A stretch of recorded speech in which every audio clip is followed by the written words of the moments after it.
A desperate situation. The warning lights painted Epsilon Station red. Commander Zara Thorne stood in the observation deck, watching the massive cargo freighter drift away into the darkness of space. It was the last ship. The last chance. And it had just left them behind. "They're really gone," whispered Lieutenant Marcus Chen, standing beside her. His voice carried the weight of disbelief that everyone on the station felt. Zara nodded slowly. Her reflection in the viewport showed a woman who had aged 10 years in the past 3 months. Dark circles under her eyes. Lines of stress across her forehead. The burden of command had never felt heavier. "How many people are left on the station?" she asked, though she already knew the answer. 243 humans, Marcus replied, checking his datapad. "And 712 Kethran refugees." The abandoned refugees. The Kethrans. That was why the freighter had left without them. That was why every other evacuation ship had passed them by. The galaxy didn't want to deal with the Kethran problem. 3 months ago, the Kethran homeworld had been destroyed. Not by war or natural disaster, but by something far worse. A plague. A biological weapon that had escaped from a research facility and spread across their planet like wildfire. Within weeks, billions had died. Only a few thousand had escaped on whatever ships they could find. Epsilon Station, a small human agricultural research facility on the edge of known space, had been the closest safe harbor. Zara had made the decision to accept them. How could she not? They were refugees. They were dying. They needed help. But the rest of the galaxy saw them differently. The Kethrans were carriers of the plague. Immune to its effects, but able to spread it to other species. Quarantine protocols had been established. No ship would accept Kethran passengers. No world would give them refuge. And now, no ship would evacuate a station that housed them. The failed harvest. The problem was simple and terrible. Epsilon Station was an agricultural research facility, yes. But it was never designed to support nearly 1,000 people indefinitely. The station's hydroponics bays could produce enough food for a crew of 50. Maybe 75 if they rationed carefully. For almost 1,000 people, the math was brutal. They had 3 weeks of food left. Maybe 4 if they cut rations to starvation levels. "The council has made their position clear," Marcus continued, his voice bitter. "They won't risk contamination. They won't send evacuation ships while Kethrans are aboard. They're offering to send rescue vessels for human crew only, if we agree to leave the Kethrans behind." Zara turned to face him. "Leave them to die, you mean?" Marcus met her gaze. "I'm just telling you what they said, Commander. I'm not saying I agree with it. And if we refuse? Then we all die together. 3 weeks, maybe 4. A slim hope." Zara walked through the station's main corridor an hour later, heading toward the agricultural section. The station felt different now. Quieter. Heavier. People moved with the slow, deliberate motions of those who had accepted their fate. She passed Kethran families huddled in converted storage rooms. Their crystalline skin refracted the corridor lights in patterns of blue and purple. Their large, multifaceted eyes tracked her movement with an intelligence that reminded her they were people. Mothers. Fathers. Children. One Kethran child, no more than 5 in human years, reached out to touch her hand as she passed. The child's parent pulled them back quickly, apologetically. But Zara stopped. She knelt down and let the child touch her hand, feeling the cool, smooth texture of crystalline skin. "It's okay," she said softly. The child chirped something in their musical language. The parent, a female Kethran named Shira who had learned some English, translated. "She asks if you are hungry too. She wants to share her food with you." Zara felt her throat tighten. This child, who had so little, wanted to share with her. She smiled and shook her head. "No, sweetheart. You keep your food. I'm going to make sure everyone has enough." It was a promise she had no idea how to keep. the discovery in the data. In the agricultural bay, Zara found Dr. Ellen Reeves hunched over a computer terminal, surrounded by plant samples and data screens. Ellen had been the station's head botanist for 12 years. If anyone could find a solution, it was her. "Tell me you have good news," Zara said, knowing it was unlikely. Ellen looked up, her eyes red from lack of sleep. "Maybe. I don't know. It's crazy. Crazy is better than nothing." Ellen pulled up a complex genetic diagram. "I've been running simulations non-stop since the evacuation ship started refusing us. The problem is growing capacity. Our hydroponics can't produce enough food fast enough. We'd need to increase yield by a factor of 10 just to feed everyone at minimal survival levels." "Which is impossible," Zara said. "With conventional crops, yes. But..." Ellen hesitated.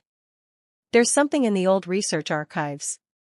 A project that was shut down 20 years ago because it was deemed too dangerous." Zara leaned forward. "What kind of project?" "Aggressive growth enhancement through forced evolution. They were trying to create crops that could adapt to hostile environments and grow at accelerated rates. The test plants grew incredibly fast. Some varieties could mature from seed to harvest in 72 hours. That sounds perfect. Why was it shut down?" Ellen's expression darkened. "Because the plants were too aggressive. They didn't stop growing. They consumed every nutrient in their environment and then started breaking down organic matter to fuel their growth, including any biological tissue they came into contact with. The test facility had to be destroyed because the plants had taken over entire sections and were classified as an invasive hazard. The impossible choice." Zara stared at the data, her mind racing. "So we're talking about plants that could potentially grow fast enough to feed everyone, but they're also dangerous enough that they could kill everyone." "Essentially, yes." "Could you control them? Contain them?" Ellen shrugged. "Maybe. The original researchers couldn't, but they were working with crude tools 20 years ago. We have better genetic modification technology now. I could theoretically introduce limiting factors into their DNA. Make them dependent on specific nutrients that we control. Create a genetic kill switch that would make them stop growing or die on command." "Theoretically." "Theoretically," Ellen admitted. "But Commander, this is a massive risk. If I get it wrong, if the containment fails, these plants could overrun the entire station. They could kill everyone faster than starvation would." Zara closed her eyes. 3 weeks of food left. Nearly 1,000 people depending on her. A choice between slow death by starvation or potential rapid death by killer plants. Or she could accept the council's offer. Save the human crew. Leave the Catherines to die. She thought of the small Catherine child who had wanted to share her food.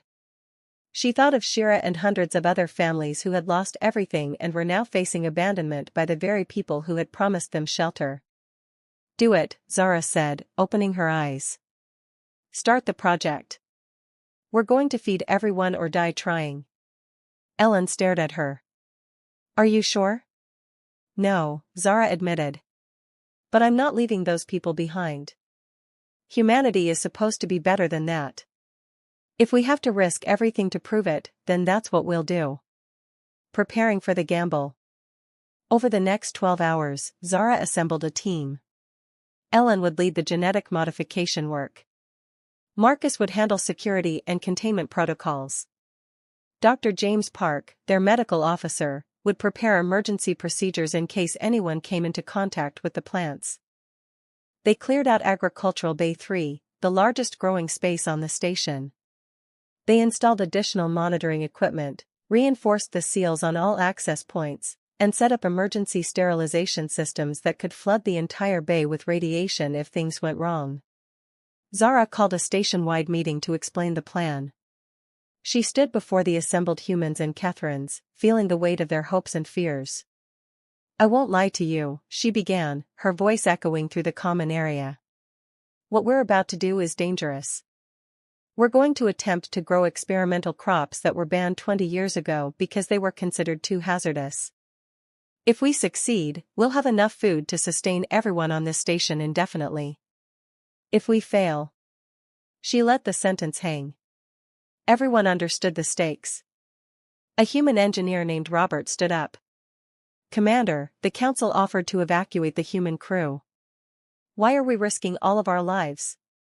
Before Zara could answer, Shira, the Catherine mother, rose to her feet. Her translator device rendered her musical speech into English. "You do not have to do this for us. We understand the risk. If you wish to accept evacuation, we would not blame you.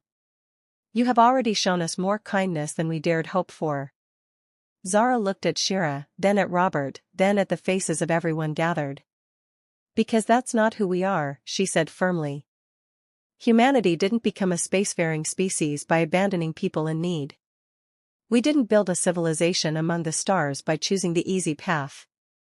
We did it by standing up for what's right, even when it's hard. Especially when it's hard." She paused, letting her words sink in. "I'm not ordering anyone to stay. If you want to accept evacuation, I'll arrange it. But I'm staying. I'm seeing this through. Who's with me?" The response was not immediate. There was a long moment of silence, of people looking at each other, weighing their choices. Then Marcus stepped forward. "I'm in, Commander." Ellen nodded. "Me too." One by one, the human crew members stood. Not all of them. Some remained seated, their faces showing their conflict. But most stood. Most chose to stay. And as they stood, something unexpected happened. The Kethrans began to stand as well, their crystalline forms rising throughout the crowd, catching and reflecting the station lights in patterns of determination and gratitude. "Then let's get to work," Zara said. "We have 3 weeks to save ourselves." The first test. Ellen worked through the night in Agricultural Bay 3, her fingers flying across holographic interfaces as she manipulated the genetic code of the experimental seeds. The original specimens had been preserved in the station's deep storage, frozen in genetic stasis for 2 decades. Zara watched through the observation window as Ellen carefully prepared the first test batch. The seeds looked ordinary, small green pellets about the size of a grain of rice. But their genetic code was anything but ordinary. "I've added 3 layers of control," Ellen explained through the comm system. "First, the plants require a rare synthetic compound that we can produce, but that doesn't exist naturally. Without it, they can't complete their growth cycle. Second, I've engineered them to be sensitive to specific radio frequencies. We can literally turn them off with a signal. And third, there's a built-in lifespan limit. After 72 hours, their cells begin programmed death." "Will it work?" Zara asked. "I honestly don't know," Ellen admitted. "The original plants were extremely adaptive. They evolved to overcome barriers at an accelerated rate. I've done everything I can to prevent that, but evolution is unpredictable. Especially when it's been artificially accelerated. Then let's find out." Ellen placed the first seed into the growth medium, a carefully balanced mixture of nutrients and the synthetic compound the plants needed. She activated the growth lights and stepped back. For the first few minutes, nothing happened. The seed sat in the medium, inert and ordinary. Then it twitched. A small crack appeared along its surface. A thin green shoot emerged, pushing upward with visible determination. "Growth rate is accelerating," Ellen said, monitoring her instruments. "It's 3 times faster than conventional crops already." The shoot continued to grow, thickening, spreading leaves that unfurled with liquid grace. Within an hour, it was the size of a small bush. Within 2 hours, it had filled a quarter of its growing container. "This is incredible," Marcus breathed, watching alongside Zara. "At this rate, we could harvest in 3 days." "Keep monitoring," Zara ordered. "Watch for any signs of aggressive behavior." The plant continued to grow, but it remained within its container. It consumed the nutrients provided but made no attempt to spread beyond its designated space. The control mechanisms appeared to be working. By the end of the first day, they had a fully mature plant with edible fruit. Dr. Park ran extensive tests on the fruit's nutritional content and safety. "It's safe," he announced. "Actually, it's more than safe. It's incredibly nutritious. The caloric density is 3 times higher than conventional crops. The protein content is exceptional. If we can produce these at scale, we could feed everyone on the station with food to spare." A cautious optimism spread through the team. They had cleared the first hurdle, scaling up production. Over the next week, Ellen's team expanded the growing operation. They planted seeds in all 3 agricultural bays, carefully monitoring each batch for signs of aggressive behavior. The plants grew at their accelerated rate, producing abundant harvests every 72 hours.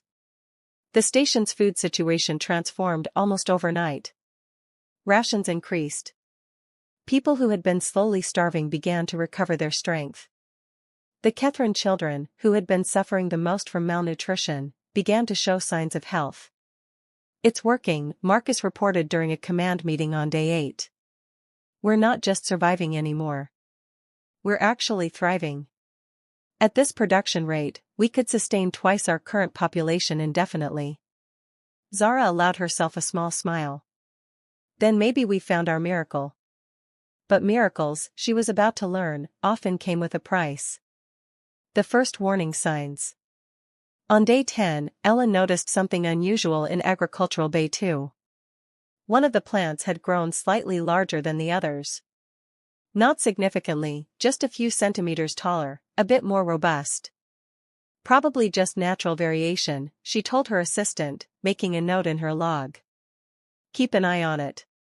By the next day, that plant had doubled in size. And 3 others were showing similar accelerated growth. Ellen immediately pulled Zara and Marcus into the agricultural bay.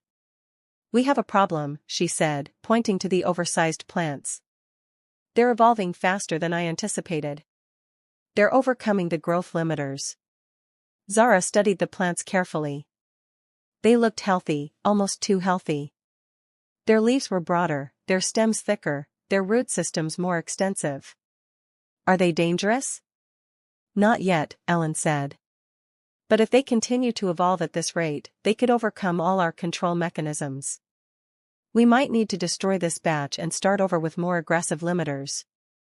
"That would set us back at least a week," Marcus pointed out. "We'd have to reduce rations again during that time." Before anyone could respond, alarms began blaring throughout the station. "The breach. Containment breach in Agricultural Bay 3, a voice announced over the comm system. "All personnel evacuate immediately." Zara, Marcus, and Ellen ran toward Bay 3, arriving to find chaos. The observation window showed a nightmare scene inside. The plants had gone wild, growing at an exponential rate, their vines breaking through their containers and spreading across the floor, climbing the walls, reaching toward the ceiling. "Activate the kill switch," Zara ordered. Ellen frantically worked her control panel. "I'm trying." "They're not responding to the radio frequency. They've evolved past it." "Then flood the bay with radiation," Marcus said. "Sterilize everything." "That'll destroy all our equipment in there," Ellen protested. "It'll take weeks to decontaminate and restart operations." "Do it," Zara commanded. "We can't let those things spread." Ellen initiated the sterilization protocol. Radiation flooded the bay, invisible but deadly. The plants began to wither almost immediately, their accelerated metabolism making them vulnerable to the intense radiation. Within minutes, Agricultural Bay 3 was a graveyard of dead vegetation. The difficult truth. In the aftermath, Ellen ran analysis on the failed plants. Her findings were troubling. "They evolved past every control mechanism I built in," she explained to the command team. "And they did it in less than 2 weeks. Their adaptive rate is far beyond what the original researchers documented. It's as if the 20 years in stasis somehow accelerated their evolutionary potential." "Can you fix it?" Zara asked. "Can you create new control mechanisms that will work?" Ellen shook her head slowly. Maybe. For a while. But they'll evolve past those too, eventually. This isn't a solution, Commander. It's a ticking time bomb. Every time we plant these seeds, we're gambling that we can harvest them before they evolve past our controls. Then what do we do? Marcus asked. We're back where we started. 3 weeks of conventional food left, maybe less now that we lost Bay 3. Zara stood at the observation window, looking out at the stars. They were so far from everything out here. So isolated. The nearest inhabited system was 3 weeks away at maximum speed. Even if they sent a distress call, help wouldn't arrive in time. Unless. The desperate plan. What if we don't try to control them? Zara said suddenly. Ellen and Marcus stared at her. Commander? Marcus said carefully. That's suicide. You saw what happened in Bay 3. If we let those things grow unchecked. Not unchecked, Zara interrupted. What if we give them what they want? What if we let them evolve, but we direct that evolution? Ellen's eyes widened with understanding. You want to negotiate with them. Not negotiate. Guide. These plants are adapting to survive and spread. That's their evolutionary imperative. What if we create an environment where their survival depends on cooperation with us? Plants don't cooperate, Marcus objected. They don't think. They just grow. These aren't normal plants, Ellen said slowly, her scientific mind racing. Their accelerated evolution means they're developing complexity at an extraordinary rate. Neural networks in their structure. Chemical communication systems. It's not consciousness, not in any way we'd recognize, but it's something. A kind of collective intelligence emerging through rapid iteration. Zara turned to face them both. So we make a deal. We provide them with abundant resources, no limits on growth. But we direct where and how they grow. We make them dependent on us not through artificial controls that they'll evolve past, but through mutual benefit. That's insane, Marcus said. But his voice carried a note of consideration rather than dismissal. It's adaptive, Ellen corrected. And it might be our only chance. The experiment. They chose agricultural Bay 1 for the experiment. Ellen removed all the artificial limiters from a new generation of seeds. No kill switches. No synthetic nutrient dependencies. No radio controls. The plants would be free to evolve as they wished. But Ellen made one crucial modification. She engineered the seeds with enhanced sensitivity to chemical signals. Signals that humans and Catherines would produce naturally through their presence and activities. The theory, Ellen explained to the assembled crew, is that the plants will evolve to recognize us as part of their environment. Not as threats to be overcome, but as partners to be accommodated. They'll learn that our presence means abundant resources, protection, and optimal growing conditions. And if they don't learn that? Someone asked. Ellen met their gaze steadily. Then we're probably all dead. The growth. They planted the seeds and waited. This time, when the plants began to grow, they didn't try to control them. Teams of humans and Catherines rotated through the bay in shifts, working among the growing plants, tending to them, talking to them, establishing presence and pattern. The plants grew rapidly, as expected. But something different happened. Instead of growing chaotically in all directions, they began to organize. Vines formed neat pathways between growing areas. Fruit clusters positioned themselves at convenient harvesting heights. Root systems carefully avoided water lines and power conduits. They're learning, Ellen breathed, watching the monitors in amazement. They're actually adapting to our needs. By the end of the first 72-hour cycle, the plants had produced an abundant harvest. But more importantly, they had done so while accommodating the humans and Catherines working among them. Try harvesting, Zara ordered. A team entered the bay with collection containers. The plants remained passive as fruit was picked, their vines pulling back slightly to allow easier access. When the harvest was complete, the plants resumed their growth patterns. It's working, Marcus said, disbelief evident in his voice. They're cooperating. The symbiosis. Over the following weeks, the relationship between the station's inhabitants and the plants deepened. The plants continued to evolve, but their evolution took unexpected directions. They developed fruit varieties that perfectly matched the nutritional needs of both humans and Catherines. They produced oxygen at rates that supplemented the station's life support systems. They even began creating a substance that the Catherines recognized as a traditional medicine from their homeworld. It's like they're trying to be useful, Ellen marveled. As if they understand that being valuable to us ensures their survival and propagation. Shira, the Catherine mother, spent hours in the agricultural bays with her daughter. The child loved the plants, talking to them in the musical Catherine language, touching their leaves gently. In our old stories, Shira told Zara one day, we spoke of the first garden, where plants and people lived in harmony. Where the boundary between life and life was not a wall but a bridge. I thought those were just stories. But perhaps they were memories of something we lost. And now you humans have helped us find it again. The revelation. 3 months after the failed evacuation, Epsilon Station was transformed. The experimental plants had spread throughout all agricultural bays, producing food in abundance. The station's population was well-fed, healthy, and for the first time since the Catherines arrived, hopeful. But the galaxy had not forgotten them. The Quarantine Council sent a monitoring vessel to check on the station's status. When they detected unusual biological readings from the agricultural bays, they demanded a full inspection. Zara met with the council inspectors via video link, showing them the agricultural operation. The lead inspector, a stern Galactic Federation official named Commissioner Torval, was horrified. Commander Thorne, you've unleashed a potentially catastrophic biological hazard. These plants were classified as too dangerous for any use. They could spread beyond your station, could infest entire star systems. They could, Zara agreed calmly. If we wanted them to. But we don't. And neither do they. Plants don't have wants, Commander. These ones do.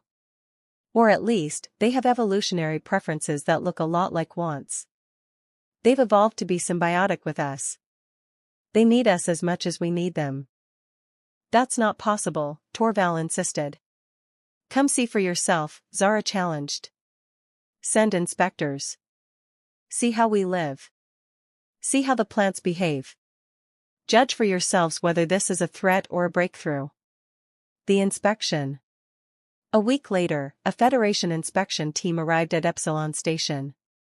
They came prepared for danger, wearing environmental suits and carrying weapons designed to neutralize biological hazards. What they found instead was a thriving community. They watched as humans and Catherines worked side by side in the agricultural bays, walking among plants that could have torn them apart but instead carefully moved to accommodate their presence. They saw children playing in sections where vines formed natural climbing structures and swings. They sampled food that was more nutritious and abundant than anything produced by conventional agriculture. One inspector, a young xenobiologist named Dr. Kestrel, was particularly fascinated. This is remarkable, she told Zara. You've achieved something that every agricultural scientist dreams of. A truly symbiotic relationship between cultivated species and their cultivators. These plants aren't just crops. They're partners. Does that mean you'll remove the quarantine? Marcus asked hopefully. Commissioner Torval's expression was conflicted. It's not that simple. Yes, what you've achieved here is extraordinary. But the risk remains. If these plants were to spread beyond controlled environments. They won't, Ellen interrupted. Watch. She led the inspectors to an experimental section where they had deliberately planted seeds in an isolated chamber without any human or Catherine presence. The plants had grown, but sluggishly, producing minimal fruit and showing no signs of the adaptive intelligence present in the main bays. After 72 hours, they had withered and died. Without us, Ellen explained, they're just ordinary plants with accelerated growth. They need our presence, our chemical signals, our interaction to trigger their adaptive evolution. They're not an invasive species. They're a dependent species. They can't survive without us any more than we can thrive without them. The decision. The inspection team deliberated for 3 days. During that time, they interviewed everyone on the station, examined every aspect of the agricultural operation, and ran countless tests on the plants. Finally, Commissioner Torval called a meeting in the station's conference room. The entire command staff attended, along with representatives from the Kethran community. I've completed my report to the Federation Council, Torval began. My recommendation is to maintain the quarantine. Zara's heart sank. Beside her, she felt Shira deflate with disappointment.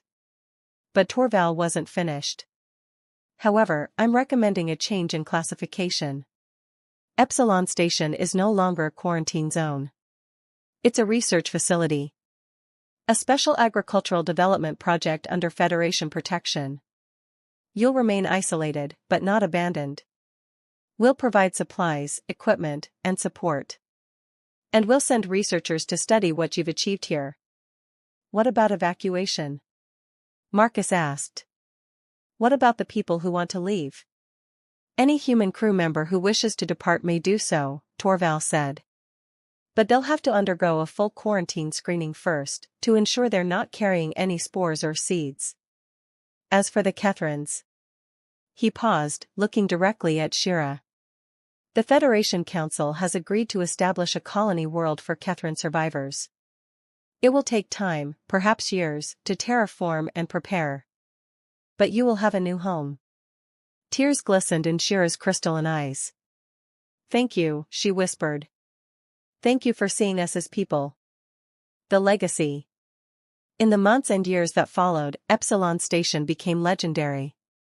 The story of Commander Zara Thorne and her crew, who had risked everything to save refugees and stumbled upon a revolutionary agricultural discovery, spread throughout human space and beyond. Researchers came from across the galaxy to study the symbiotic plants. Universities offered grants and positions to Ellen and her team. The Federation established the Thorne Agricultural Initiative, dedicated to developing similar symbiotic relationships with other rapid growth species. But perhaps more importantly, attitudes began to shift. The Kethrans, once viewed as plague carriers to be avoided, were now seen as survivors who had contributed to one of the greatest agricultural breakthroughs in galactic history.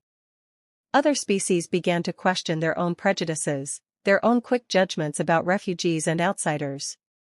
The small Kethran child who had once offered to share her meager food with Zara grew up on Epsilon Station, learning to be an agricultural specialist. She would eventually travel to the new Kethran colony world and help establish farming operations there using the techniques developed on the station. She would name her first greenhouse after Commander Thorne. Zara herself remained on Epsilon Station for the rest of her career. She watched the plants continue to evolve, developing new varieties, new capabilities, always adapting but always in partnership with their caretakers. She watched the community of humans and Kethrans grow closer, bound together by shared hardship and shared triumph. Years later, when asked about that crucial decision to develop the experimental plants rather than accept evacuation, Zara's answer was simple. Humanity's greatest strength isn't our technology or our weapons, she would say. It's our refusal to give up on each other. Our ability to find creative solutions to impossible problems. Our willingness to take risks for what's right rather than accepting the easy wrong answer. She would pause, looking out at the agricultural bays where plants and people worked together in harmony. We didn't save the Kethrans that day. They saved us. They reminded us what we're capable of when we choose compassion over convenience. And in return, they helped us discover something that will feed billions across the galaxy. The human way. The story of Epsilon Station became more than just a tale of survival. It became a parable about what humanity could achieve when it refused to accept that some problems were unsolvable, that some people were disposable, that some risks were too great to take. Other stations and colonies began adopting the symbiotic plants, carefully managed and always in partnership with human caretakers. Food scarcity, which had plagued frontier worlds for generations, began to decline. The plants adapted to different environments, different climates, different species needs, always evolving but always in cooperation with those who tended them. And throughout it all, the lesson remained clear: humanity's true power lay not in domination or control, but in partnership and adaptation. In the willingness to risk everything for what was right. In the courage to choose the difficult path that led to growth rather than the easy path that led to stagnation. Commissioner Torval, years after his initial inspection, would reflect on the experience in his memoirs. "I went to Epsilon Station expecting to find a disaster," he wrote. "Instead, I found the future. A future where species don't just coexist but truly cooperate. Where life supports life. Where the impossible becomes routine because someone refused to accept that it was impossible. That," he concluded, "is the human way. And perhaps it's a way we should all learn." Epilogue: The Garden Among the Stars. Decades after the crisis that brought them together, Epsilon Station hosted a celebration. The new Catherine colony world had been successfully established. The first generation born there had reached adulthood. And they had come back to the station where their species had been given a second chance. Zara, now retired and gray-haired, stood in Agricultural Bay 1 beside Shira and her daughter, both of whom had become prominent leaders in Catherine society. Around them, the plants grew in their careful patterns, responding to the presence of the people who had become their partners in evolution. "Do you ever regret it?" Shira asked. "The risk you took? The career opportunities you gave up by staying here?" Zara smiled, reaching out to touch a vine that curved gently around her hand in response. "Regret? No. This was the most important thing I've ever done. We didn't just save lives. We proved something." "What did you prove?" "That evolution isn't just about survival of the fittest. It's about adaptation, cooperation, symbiosis. It's about finding ways to live together, to support each other, to become stronger through partnership rather than competition." She looked around at the thriving community, at the faces of humans and Catherines working side by side, at the plants that had evolved to serve and be served. "We proved that when humanity is at its best, we don't conquer nature or each other. We cooperate. We adapt. We find ways forward together." The Catherine child, now a woman with children of her own, smiled. "In our new cities on our new world, we plant these gardens everywhere. And we tell the story of the human commander who refused to give up on us. Who risked everything for strangers. Who showed us that home isn't a place. It's a choice to stand together even when the universe tries to tear you apart."